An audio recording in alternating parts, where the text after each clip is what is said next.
To the war between Russia and Ukraine. Ukrainian troops have moved deeper inside Russia. Ian Pannell's on the scene in Ukraine. Good morning, Ian. Yeah, good morning, George. I think it's now clear that Ukraine has shaken up the dynamics of this conflict. And what's also clear is that over 2 weeks later, not only are they still inside Russia, but Vladimir Putin doesn't seem to have a response to this Ukrainian incursion.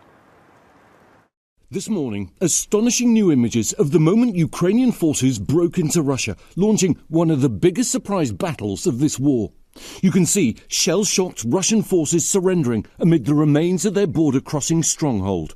We travel to the border crossing. The men and machines of war drive through a landscape scarred by this conflict. We're right on the border between Ukraine and Russia. You can see Ukrainian vehicles piling through the border crossing. Russia is literally just about 100 yards or so on the other side. 2 weeks ago, Ukraine launched one of the most audacious operations in this war, daring to take over Russian territory. And 2 weeks later, Vladimir Putin has yet to come up with an answer. Ukraine says it's captured hundreds of enemy fighters. So we've just come into a prison at a secret location. We can't tell you exactly where it is. It's in the Sumy region, which is very close to the border with Russia, where this operation began. And housed in all of these cells are Russian soldiers taken captive during this operation.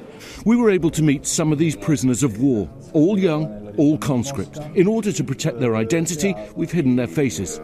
The young soldier says, when they started shelling us, our commanders abandoned us. Sorry, to be clear, your commanders fled and left you? Yes, he says, they left to another city. I mean, what was your reaction?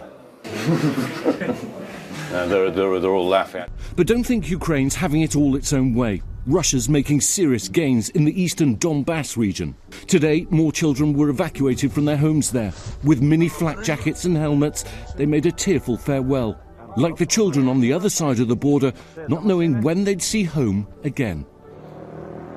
Well, heartbreaking images there for those children. Just one other quick bit of information to give you. President Zelensky now admitting that he didn't tell the United States and other allies about this operation before it began for fear that they would be told in return that it was too risky. Will? All right, Ian Pannell for us in Ukraine.